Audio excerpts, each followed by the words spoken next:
আসসালামু আলাইকুম। প্রিয় দর্শক, অন্য মঞ্চের আলোচনায় আপনাদের সকলকে আমন্ত্রণ জানাচ্ছি। চুপ্পুকে এখন এটা ক্লিয়ার যে অনেকটা জোর করে পদত্যাগে বাধ্য করা হয়েছিল। অনেকেই বলছেন যে অস্ত্রের মুখে তাকে পদত্যাগ করতে বাধ্য করা হয়েছিল। হয়তো অস্ত্রটা তার বাবা তারেক রহমানের বাবা জিয়াউর রহমান যেভাবে বঙ্গভবনে আবু সায়েম সাহেবকে দেখিয়েছিলেন সেভাবে হয়তো না দেখালেও হয়তো কোথাও থেকে ফোন গেছে, একাধিকবার প্রেসার এসেছে, যার ফলে চুপ্পুকে চলে যেতে হয়েছে। কিন্তু এখন হলো কে পরবর্তী রাষ্ট্রপতি হবেন। আবারও বলছি, ডক্টর ইউনূস এখনো হাল ছাড়েননি। তিনি তার আন্তর্জাতিক প্রভুদের মাধ্যমে তারেক রহমানের সরকারের উপরে একটি চাপ অব্যাহত রেখেছেন। এদিকে বিএনপি সিদ্ধান্ত নিয়েছে যে যেই রাষ্ট্রপতি হোক তিনি যেন তার দলের ভেতর থেকে হয়, বাইরের কাউকে তারা রাষ্ট্রপতি করবার পক্ষে নয়। বিশেষ করে আওয়ামী লীগ যতবার দলীয় নেতার বাইরে রাষ্ট্রপতি করেছে ততবারই কোনো না কোনো সমস্যার মুখোমুখি তাদের হতে হয়েছে। সুতরাং সেই হিসেবে ক্যান্ডিডেট যারা ছিলেন, মির্জা ফখরুল আলমগীর, ডক্টর মঈন খান, মিস্টার নজরুল ইসলাম কিংবা ডক্টর খন্দকার মোশাররফ, তো এখন যেটা আমরা জানতে পারছি যে মির্জা ফখরুল আলমগীরই পরবর্তী রাষ্ট্রপতি হচ্ছেন। মোটামুটি মির্জা ফখরুলকে জানিয়ে দেওয়া হয়েছে, তার শারীরিক চেক আপ করা হচ্ছে, তার বাসায় এবং তার সিকিউরিটি বাড়ানো হয়েছে। সো মোটামুটি তিনি নিশ্চিত যে তিনি পরবর্তী রাষ্ট্রপতি হচ্ছেন এবং সেভাবেই সরকারের পক্ষ থেকে তাকে জানানো হয়েছে। আরেকটি নাম আমরা খুব শুনছি, সেটি হলো আন্তর্জাতিক মানবাধিকার কর্মী হিসেবে খ্যাত অ্যামনেস্টি ইন্টারন্যাশনালের সাবেক মহাসচিব আইরিন খান। আইরিন খান তারেক রহমানের স্ত্রীর দিক দিয়ে আত্মীয়, তো সেদিক দিয়ে একটি সমালোচনা আছে স্বজন প্রীতির। যদিও বিএনপি স্বজন প্রীতি, দলীয়করণ এগুলোর কোনো অভিযোগ গায়ে মাখে না, কারণ সম্প্রতি আপনারা দেখেছেন যে 12টি প্রতিষ্ঠানের একদম প্রধান চেয়ারম্যান এই ধরনের, যেখানে সাধারণত অভিজ্ঞ আমলাদের দেওয়া হতো সেখানে সরাসরি দলের লোকদের নিয়োগ দেওয়া হয়েছে এবং এমন এমন নিয়োগ দেওয়া হয়েছে যাদের আদৌ অত বড় প্রতিষ্ঠান চালানোর মতো অভিজ্ঞতা আছে কিনা। দুষ্টু লোকেরা বলছেন প্রতিষ্ঠান চালানোর অভিজ্ঞতা খুব জরুরি নয়, বরং ওইসব প্রতিষ্ঠান অধিকাংশ ক্ষেত্রেই খুব লাভজনক এবং সেখানে দুর্নীতির ব্যাপক সুযোগ রয়েছে। সুতরাং এই দলীয় লোকদের নিয়োগ দেওয়া হয়েছে মূলত সেই সব প্রতিষ্ঠান থেকে লুটপাট করবার জন্য। দুষ্টু লোকের এই কথাটার আমি কোনো মন্তব্য করিনি, মানুষ অনেক কথাই বলে, বাট এই যে দলীয়করণ, এই যে স্বজন প্রীতির যে উদাহরণ বিএনপি সৃষ্টি করলো, এটা ভবিষ্যতের জন্য খুব খারাপ নজর হয়ে থাকবে। যাই হোক, বলছিলাম আইরিন খান, বিএনপির অধিকাংশ নেতাই আইরিন খানের ব্যাপারে নেতিবাচক মনোভাব পোষণ করছে। তারা মনে করেন যে আইরিন খান ডিপ স্টেটের লোক এবং আইরিন খান ডিপ স্টেটের নির্দেশ পেলে তারেক রহমান যে তার আত্মীয় এটি মুহূর্তেই ভুলে যাবেন এবং সরকার বেকায়দায় পড়লে তারা আইরিন খানের কাছ থেকে পর্যাপ্ত সহায়তা নাও পেতে পারেন। যদিও আইরিন খানের পক্ষে দেখবেন যে মিডিয়ায় একটা সুপরিকল্পিত প্রচার চলছে। এমনও বলা হচ্ছে যে আইরিন খান চাইলেই যখন তখন ট্রাম্পকে ফোন করতে পারেন। আমি জানি না এটা কতটুকু সত্য, কিন্তু আইরিন খান সম্পর্কে যা বলা হচ্ছে সেটা অনেক ক্ষেত্রে একটু বাড়িয়ে বলা হচ্ছে। তো শেষমেশ দেখা যাক। কিন্তু আমাদের সূত্র নিশ্চিত করেছে যে মির্জা ফখরুল আলমগীরই হবেন পরবর্তী রাষ্ট্রপতি। এদিকে গতকাল আমাদের মুক্তিযুদ্ধ বিষয়ক মন্ত্রী আহমেদ আজম খান মার্কিন রাষ্ট্রদূত ব্রেন্ট ক্রিস্টেনসনের সাথে মিটিং করেছেন। এই মিটিং এ ব্রেন্ট ক্রিস্টেনসন যে অফারটা দিয়েছেন যে বাংলাদেশের মুক্তিযুদ্ধের ডেটাবেজ এবং ইতিহাস সংরক্ষণে আমেরিকান ন্যাশনাল আর্কাইভস এবং আরো যেসব সম্পর্কিত প্রতিষ্ঠান আছে তারা হেল্প করবে। এটি শোনার পর থেকেই আমি আসলে মিলাতে পারছি না যে ব্রেন্ট ক্রিস্টেনসনের আসলে কাজ কি। তিনি যে মূল অ্যাসাইনমেন্ট নিয়ে এসেছিলেন, সিনেট হিয়ারিং এ বলেছিলেন বাংলাদেশে চীনের প্রভাব কমানোর, সেই জায়গায় কিন্তু তার কোনো সাফল্য নেই। তিনি আছেন খাওয়া দাওয়া নিয়ে, তিনি আছেন পুলিশের এক্সারসাইজ নিয়ে, বডি ফিটনেস নিয়ে, তিনি আজ এখানে কাল ওখানে দৌড়াদৌড়ি করছেন, তিনি রিক্সা মার্কিন পতাকার আদলে রং করে উপহার হিসেবে দিচ্ছেন। মূল কাজ বাদ দিয়ে এখন তিনি এসেছেন বাংলাদেশের মুক্তিযুদ্ধের সংরক্ষণে। তিনি কোন দেশের রাষ্ট্রদূত? আমেরিকার রাষ্ট্রদূত। 1971 সালে বাংলাদেশের মুক্তিযুদ্ধে আমেরিকার ভূমিকা কি ছিল? সেই ভূমিকার কথা কি আমরা ভুলে গেছি? আমরা কি ভুলে গেছি যে এই আমেরিকা বাংলাদেশ যেন স্বাধীন না হতে পারে সেই জন্য তাদের সপ্তম নৌবহর পাঠিয়েছিল? সেই সপ্তম নৌবহরে পারমাণবিক বোমা ছিল এবং প্রয়োজনে বাংলাদেশে হিরোশিমা নাগাসাকির মতো পারমাণবিক বোমা ফেলবার নির্দেশ দেওয়া ছিল। সেদিন যদি সোভিয়েত ইউনিয়ন যদি কাউন্টার না দিত, যদি তারা পারমাণবিক সাবমেরিন নিয়ে ওই সপ্তম নৌবহরের দিকে না এগোতো, তাহলে বাংলাদেশের কপালে সেদিন কি জুটতো সেটা নিয়ে আসলেই চিন্তার বিষয়। এবং সেই সময় আমাদের মুক্তিযুদ্ধে সহায়তাকারী দেশ ভারত এবং সাবেক সোভিয়েত ইউনিয়ন যে তৎপরতা দেখিয়েছিল এবং ওই জাহাজকে ঠেকিয়ে দিয়েছিল ওই সপ্তম নৌবহর, তো সেই যুদ্ধের পরাজিত শক্তি হলো আমেরিকা। তো আমেরিকার হাতে বাংলাদেশের মুক্তিযুদ্ধের ইতিহাস কতটা শুদ্ধভাবে লিপিবদ্ধ হবে এই প্রশ্ন স্বভাবতই করা যায়। আমেরিকা নিজে যখন ব্রিটিশদের হাত থেকে স্বাধীন হয়েছিল, সেই স্বাধীনতার পরে 60 থেকে 70,000 তাদের রাজাকার আমেরিকা ছেড়ে বিদেশে পাড়ি জমিয়েছিল এবং সেই সকল রাজাকারের সম্পদ রাষ্ট্রের অনুকূলে বাজেয়াপ্ত করা হয়েছিল। আজকে বাংলাদেশে 71-এর যেসব রাজাকার ছিল তাদের ব্যাপারে আমেরিকার অবস্থান কি? সুতরাং এটা ভীষণ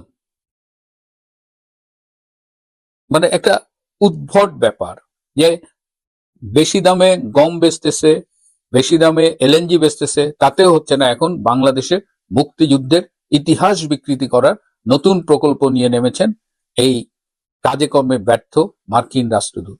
এটা শোনা যায় যে তার কাজের পারফরমেন্স দেখে মার্কিন সরকার কিন্তু মাঝে তাকে বাংলাদেশ থেকে তুলে নেওয়ারও কথা ভেবেছিল একবার। আমার মনে হয় যে মুক্তিযুদ্ধের ইতিহাস নিয়ে এই যে মার্কিন ছলচাতুরি এবং ইতিহাস বিকৃতির যে উদ্যোগ তারা নিয়েছে, এটির একটি প্রতিবাদ করা উচিত। বাংলাদেশের মুক্তিযুদ্ধের ইতিহাস অনেকভাবেই লিপিবদ্ধ আছে, এমনকি মুক্তিযুদ্ধের ইতিহাস 16 খণ্ডে লিপিবদ্ধ আছে। তো সেগুলো বাংলাদেশের সরকার করবে, মুক্তিযুদ্ধের পক্ষের সরকার যখন ক্ষমতায় আসে তারা করবে। মুক্তিযুদ্ধের পরাজিত শক্তির কাছে আমাদের মুক্তিযুদ্ধের ইতিহাস লেখা হোক, এটা আমরা চাই না।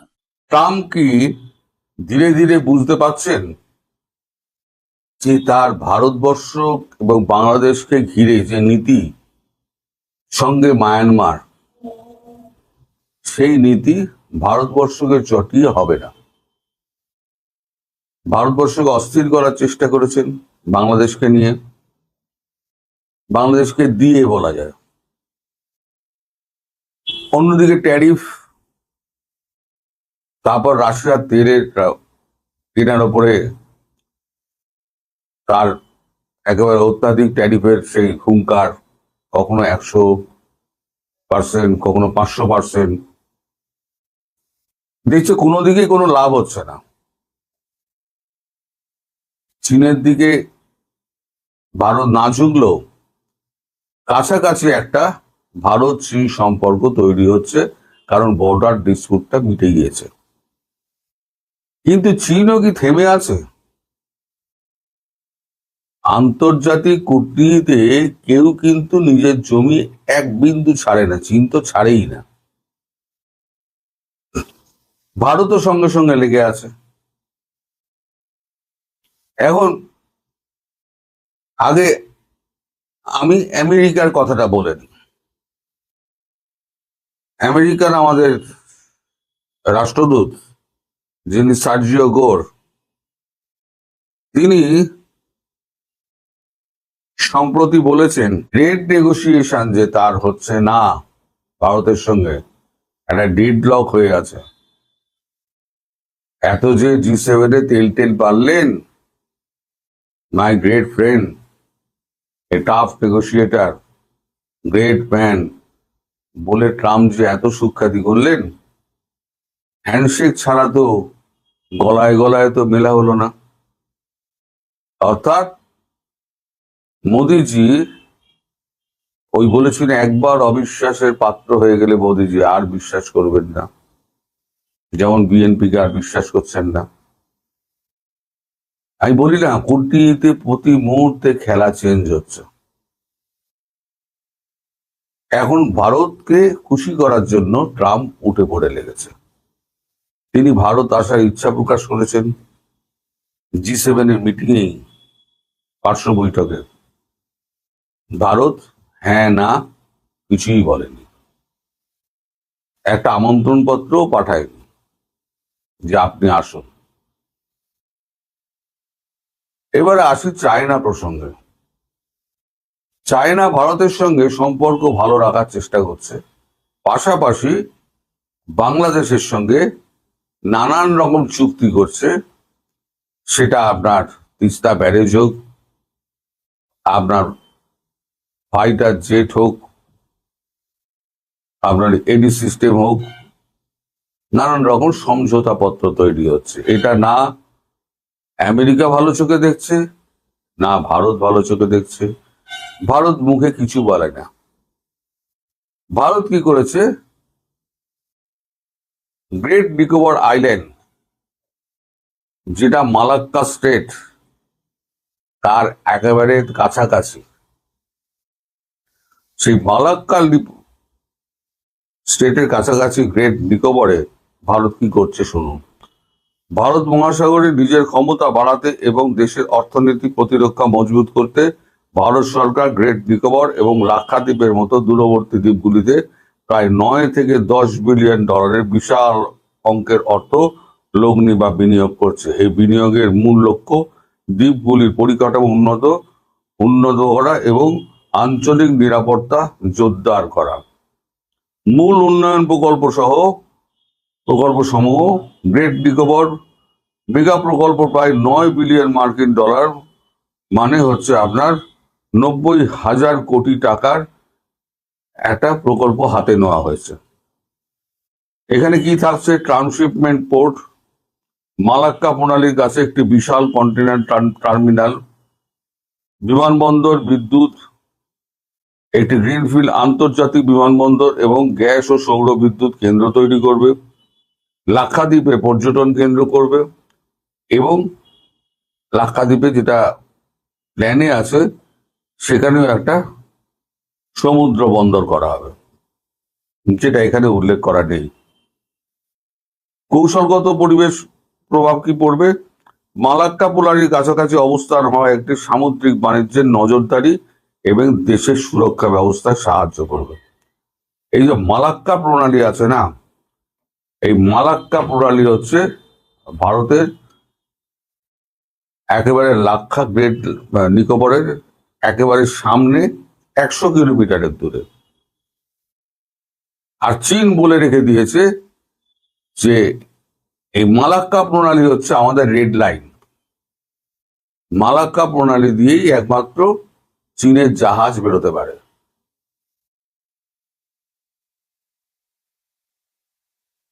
চায়না সি হয়ে চীনের জাহাজ একমাত্র ভারত মহাসাগর, বঙ্গোপসাগর হয়ে আটলান্টিকে যেতে পারে এই মালাক্কা স্টেট দিয়ে। এখন কোনোভাবে যদি ভারত 100 কিলোমিটারের মধ্যে যে কোনো পাল্লার মিসাইল রেখে দিল এবং যুদ্ধপথ নিয়ে গিয়ে ওখানে আটকে দিল, চীন বেরোবে কি করে? তার জন্যই চীন ওই আপনাদের বাংলাদেশের মংলা বন্দর নেওয়ার জন্য উঠে পড়ে লেগেছে, যে একটা বাইপাস করা থাক। ভেতরে ভেতরে সব খেলা চলছে, ভারত মুখে কিছু বলছে না, কিন্তু চীন যেমন পেছনে পেছনে খেলছে বাংলাদেশের হয়ে, ভারত তেমনি নিজের নিরাপত্তার স্বার্থ দেখিয়ে ভারত চীনকে ব্লক করার চেষ্টা করছে। এই হচ্ছে কূটনৈতিক খেলা। এখন এই খেলায় সব থেকে বেশি অপাঙ্ক্তেয় হয়ে গেছেন ডোনাল্ড ট্রাম্প। তিনি কাকে ক্ষুব্ধ করেননি? তিনি রাশিয়াকে ক্ষুব্ধ করেছেন, তিনি চীনকে ক্ষুব্ধ করেছেন, তিনি ভারতকে ক্ষুব্ধ করেছেন। এখন যে ট্যারিফ না, যেটা 200% না 500% হুঙ্কার দিয়েছেন, সেটা এখন বলছে আমরা 10% অথবা 5% নিয়ে আসবো, পীযূষ গোয়ালকে বলেছেন সার্জিও গোর। দয়া করে ডেডলকটা ছাড়া, দেশের মানুষ তো খেতে পাচ্ছে না। মানুষ যদি খাবার না পায়, মশলাপাতি না পায়, দুগ্ধজাত প্রোডাক্ট যদি না পায়, যেটা ম্যাক্সিমাম ভারত এবং কলম্বিয়া থেকে আসে, ভারতটা ম্যাক্সিমাম শাক সবজি যাই বলুন না কেন সব ভারত থেকে যায়, মাছ মাংস সব এখন পুরোটা ডেডলক হয়ে রয়েছে। ওয়ালমার্টে গেলে আপনি দেখবেন থরে থরে সমস্ত ফাঁকা, আর যেগুলো আছে সেগুলো হচ্ছে কলম্বিয়ান, যেগুলো ওরা পছন্দ করে। কলম্বিয়া ক্যাবেজ, যে আপনার মানে বাঁধাকপি, ফুলকপি, আলু তো জঘন্য, এত লম্বা লম্বা গাজর, হাইব্রিড গাজর খেতে চায় না ওরা, ও যে স্যালাড ছাড়া তাদের চলে না। ইন্ডিয়ান কুকুম্বার মানে শসা ছাড়া তাদের মুখে রোচে না। কাবুলের বেদানা তো কাবুল থেকে সোজা আসে না, বা কাবুল থেকে যত আনার থেকে আরম্ভ করে যত আপনার আখরোট ফাখরোট সমস্ত তো ভারত হয়ে আসে, ভারত হয়ে যায় আমেরিকাতে। ভারতের সঙ্গে যদি ডেডলক হয়ে থাকে, তারা না পাবে কাজু, না পাবে পেস্তা, না পাবে বাদাম, না পাবে আখরোট, কিছুই পাবে না, পাচ্ছে না। সেক্ষেত্রে প্যাচে পড়ে আছে কে? প্যাচে পড়ে আছে আমেরিকা, আর মধ্যখানে রয়ে গেছে বাংলাদেশ। প্রথমে বাংলাদেশে ইউনূস সরকারকে নিয়ে এলো, ইউনূস সরকার এসে তো পুরো ব্যর্থ হয়ে গেল, দেশের মধ্যে অরাজকতার সৃষ্টি করলো। তারপরেতে ভারতের শরণাপন্ন হয়ে ভারত এবং আমেরিকা মিলে বিএনপিকে ক্ষমতায় বসালো, তারেক রহমানকে রীতিমতো মুচলেকা লিখিয়ে। এখন সে তারেক রহমানও গদ্দারি করেছে। তারেক রহমান কি করেছেন? চীনের কোলে উঠে গিয়ে বসেছেন। তার ফলেই এই সার্জিও গোরের এই সফর, এবং সেখানে সফরে যা যা আলোচনা হবে সে সবই তো প্রকাশ পাবে ধীরে ধীরে। তখন দেখবেন আপনাদের উপরে চাপটা কিরাম আসে। আমি যেটা বলেছিলাম না, দীর্ঘদিন ধরে বলে আসছি, চাপ কতটা বাড়বে। ট্রাম্প আসার জন্য উন্মুখ হয়ে রয়েছেন, মোদিজি ডাকছেন না। এটা ট্রাম্পের কাছে যে কতটা অপমানজনক সেটা আর কেউ না জানুক, কেউ না বুঝুক, অন্তত মার্কিন প্রেসিডেন্ট ডোনাল্ড ট্রাম্প হাড়ে হাড়ে টের পাচ্ছেন ভারতের সঙ্গে গদ্দারি করার ফল কি কি হতে পারে, আর ভবিষ্যতে কোন দিকে যাচ্ছে, চীন কি খেলছে বাংলাদেশের সঙ্গে এবং ভারতের সঙ্গে এবং মায়ানমারে ব্যাকডোরে মায়ানমারের সঙ্গে। তার জন্য ভারত যেটা করছে সেটাও আপনাদের পরিষ্কার করে দিলাম। জিও পলিটিক্যালি জিনিসটা আস্তে আস্তে চেঞ্জ হচ্ছে। এই অবস্থায় যার ফেরার কথা তিনি ক্যামোফ্লেজিং ওয়েতে এমন ভাবে ফিরবেন যা আপনারা ধরতে পারবেন না। ক্যামোফ্লেজিং ওয়েতে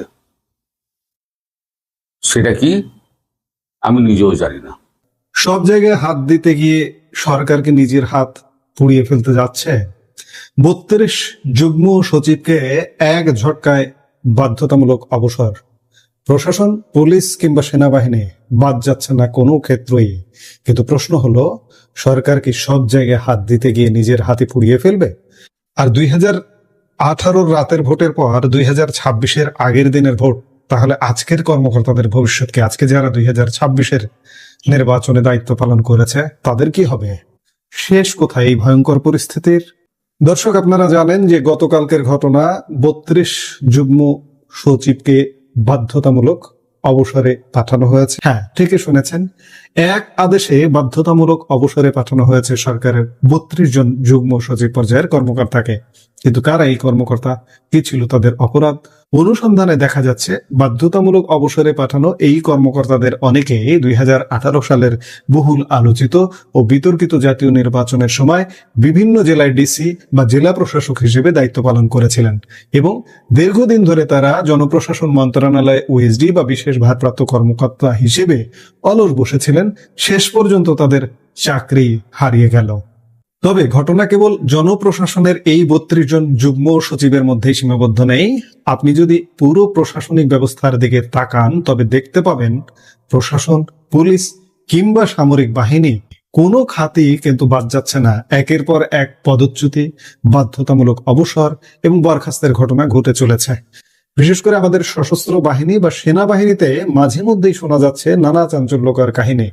সেনা হেফাজতে নেওয়া হচ্ছে বিভিন্ন পর্যায়ের কর্মকর্তাদের। গতকালকেও এমন ঘটনা ঘটেছে। এমন নানা গুঞ্জন ও খবর এখন বাতাসে ভাসছে। আমাদের আজকের আলোচনার মূল বিষয় কোনো নির্দিষ্ট ঘটনাকে কেন্দ্র করে নয়। এই 32 জন অবসরে পাঠানোটা আমাদেরকে নাড়া দিয়েছে বিধায় আমরা আলোচনা করতে এসেছি। পুলিশে অসংখ্য কর্মকর্তাদের, সিনিয়র কর্মকর্তাদের অবসরে পাঠানো হয়েছে, প্রশাসনে পাঠানো হচ্ছে, সেনাবাহিনীতে পাঠানো হচ্ছে। আমাদের আলাপের মূল বিষয় পুরো রাষ্ট্রযন্ত্র ও রাষ্ট্রীয় ব্যবস্থার এই সার্বিক পরিস্থিতি। সার্বিকভাবে সরকার যেভাবে এখন সব জায়গায় হাত দিচ্ছে তাতে একটি বড় প্রশ্ন সামনে চলে আসে, সরকারের হাত কি শেষ পর্যন্ত থাকবে, নাকি এই বড় খেলায় সরকারের নিজের হাতে পুড়ে ছাই হয়ে যাবে? প্রধানমন্ত্রী তারেক রহমান আপনাকে কে পরামর্শ দিচ্ছে, কারা পরামর্শ দিচ্ছে? আপনাকে বিপদে ফেলানোর মতো শত শত গর্ত খুঁড়ে ফেলানো হয়েছে। সেনাবাহিনীর বিরুদ্ধে আইসিটিতে নেওয়া হয়েছে। এই যে সেনাবাহিনী, সেনা হেফাজতে নেওয়া আইসিটি মামলা, এগুলো কিন্তু নজিরবিহীন। এই পরামর্শগুলো আপনাকে কে দিচ্ছে? আপনাকে কিন্তু ভয়ঙ্কর বিপদে ফেলানোর জন্য এই কাজগুলো করানো হচ্ছে। আপনি ক্ষমতায় পূর্ণ মেয়াদ পূরণ করা তো দূরের কথা, এইভাবে যদি চলতে থাকেন ইতিমধ্যে কিন্তু নানা জায়গায় নানাভাবে অসন্তোষ তৈরি হয়ে গেছে। প্রশাসনে অসন্তোষ, পুলিশে অসন্তোষ, সেনাবাহিনীতে অসন্তোষ এবং সাধারণ জনগণের মধ্যে জনপরিসরে একদম মুটে মজুর থেকে শুরু করে সর্বোচ্চ পর্যায় পর্যন্ত। কারণ মানুষ দেখছে যে কি হচ্ছে দেশে। ব্যবসা বাণিজ্য, অর্থনীতি, শ্রমজীবী মানুষের শ্রম নেই, কর্ম নেই, বাজারে ব্যবসা নেই, মানে ভয়ঙ্কর একটা অবস্থা।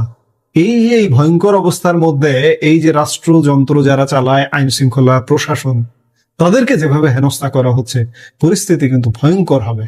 প্রশ্ন আসছে যে যদি 2018 সালের নির্বাচনকে অপরাধ বা সমস্যা হিসেবে ধরা হয়, যেখানে ওই কর্মকর্তাদের ভূমিকা ছিল, মানে গতকাল যে 32 যুগ্ম সচিবকে বাধ্যতামূলক অবসরে পাঠানো হলো, তবে আমাদের একটু ইতিহাসের পাতা থেকে সাম্প্রতিক সময়ে ফিরে আসতে হবে।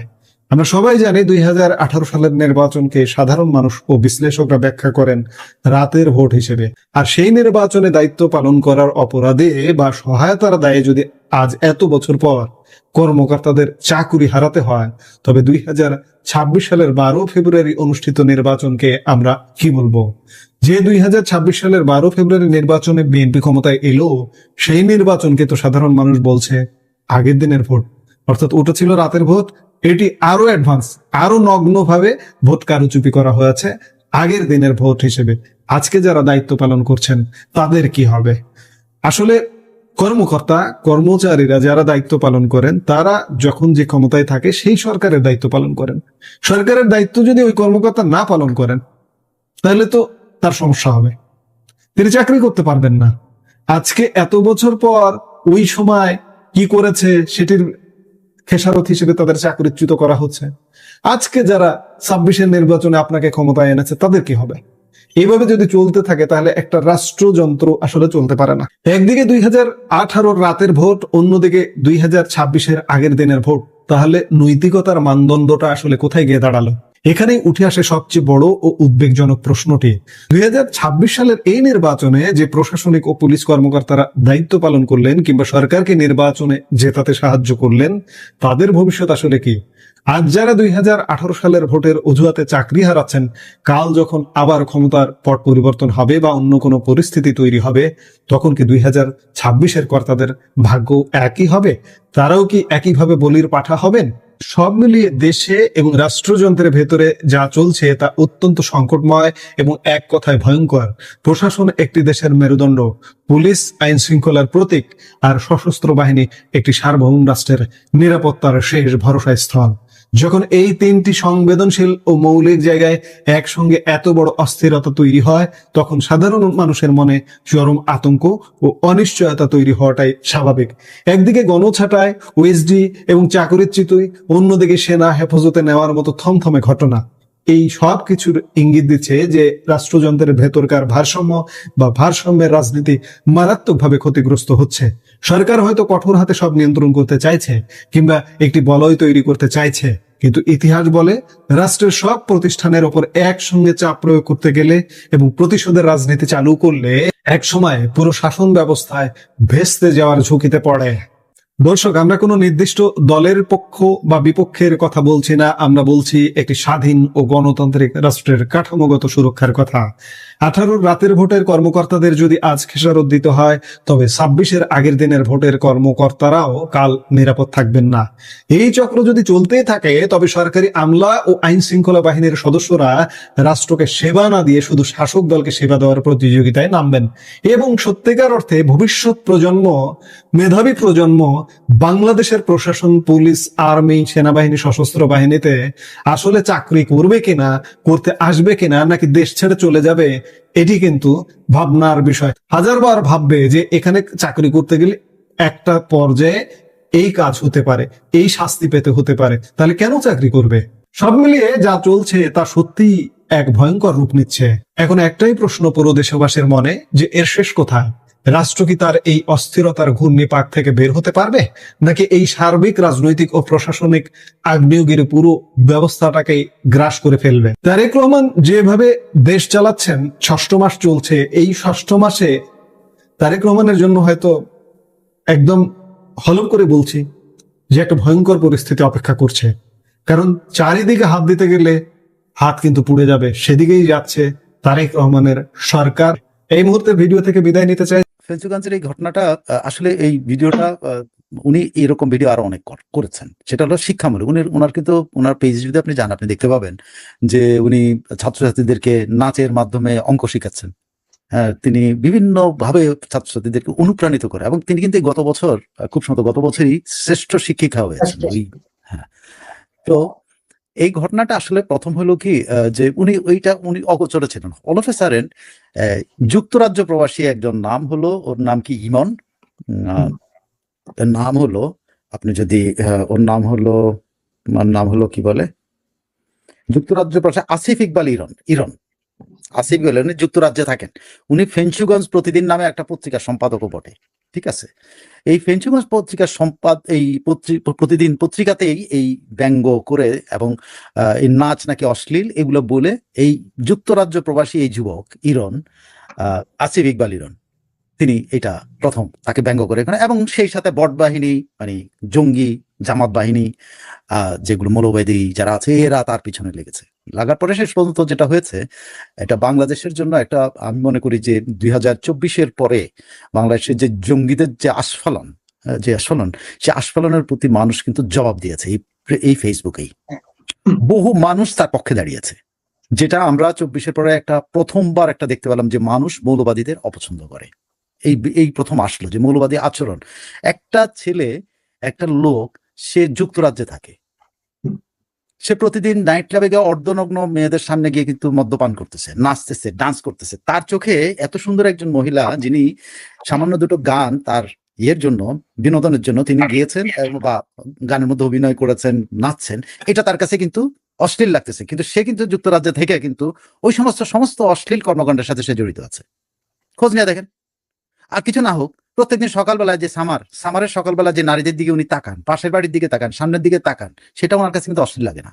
এটা খুব আনন্দদায়ক। কিন্তু এটাই হলো জামাতি, এরাই হলো মওদুদির কোনো ছেলে কিন্তু ওই একটারে আইনা বাংলাদেশ, জিয়াউর রহমানের কারণে একটারে আইনা বাংলাদেশ মিলিটারিতে ঢুকাইছে, আর বাকিগুলা কিন্তু ওই সমাজেই বসবাস করে। কিন্তু বাংলাদেশে তারা অশ্লীলতা দেখে, তারা বাংলাদেশে অশ্লীলতা, তারা কিন্তু এগুলোকে অশ্লীলতা, তারা যেটা করে সেটা কিন্তু অশ্লীলতা না। মওদুদির গোলাম আজমের এবং মওদুদির ছেলেদের বক্তব্য আছে। মওদুদির ছেলেরা কোনোদিন, মওদুদির ছেলের ইন্টারভিউ আছে, বলছে যে মওদুদি যেই ইয়েটা করে, মওদুদি নিজেও চাইতো না তার সন্তানরা যেন জামাতে ইসলামী না করে, মওদুদি চাইতেন। মানে তারা কত হিপোক্রেট, আপনি যেটাই বলেন। এই আসিফ ইকবাল ইরন সেও আমার ধারণা সেও কিন্তু যেটা করেছে এই কাজটা করেছে সেও আলোচিত হওয়ার জন্য করছে। বাট এরা কিন্তু দেখেন মৌলবাদী আচরণটাকে কিন্তু ব্যবহার করছে আলোচিত হওয়ার জন্য। যেমনটা রাজশাহীতে ওই আম্মার নামে একটা জঙ্গি করে যাচ্ছে, তাদের এই আম্মারদের সহযোগীদেরকে পিটাইছে কিন্তু ছাত্রদল, জিডি হয়েছে, হাসপাতালে ভর্তি আছে। আর তারা যায় পিটাইলো কাকে? ছাত্রলীগকে। আম্মার তার বক্তব্য দিচ্ছে হলো ছাত্রলীগের বিরুদ্ধে। তার দেখেন এই ছেলেগুলি কিন্তু বাংলাদেশে এই রাজশাহী বিশ্ববিদ্যালয়ের ছেলে মেয়েদের কাছে সৎ ছেলে, তাই না? মহাসৎ না আম্মার? তাকে ভোট দেওয়ার জন্য নির্বাচিত করছে না? সে আমার ডাহা মিশা কথা কইতেছে, তারা পিটাইছিল ছাত্রদল, তার লোকদেরকে পিটাইছে ছাত্ররা, আর সে যায় ছাত্রলীগ পিটায়, ছাত্রলীগের বিরুদ্ধে কিন্তু বিবৃতি দিচ্ছে। এই যে মিথ্যা কথা বলা, মিথ্যা কথা বলে যে জঙ্গি উত্থান ঘটিয়েছে, এই মিথ্যাটাকে আমরা যে জাতি অ্যাটলিস্ট কিছু মানুষ ফেসবুকে প্রতিবাদ করছে, এটা কিন্তু অত্যন্ত পজিটিভ একটা দিক। যে কিছু মানুষ তারা যে ভুল পথে তাদেরকে পরিচালিত করতেছিল, যারা তাদের কাছ থেকে তারা সরে এসে সত্যের পক্ষে, ন্যায়ের পক্ষে, সুন্দরের পক্ষে দাঁড়িয়েছে। যে কয়টা মানুষই দাঁড়িয়েছে। বাংলাদেশের মুক্তিযুদ্ধের পরে একটা দীর্ঘ সময় কিন্তু রাজাকার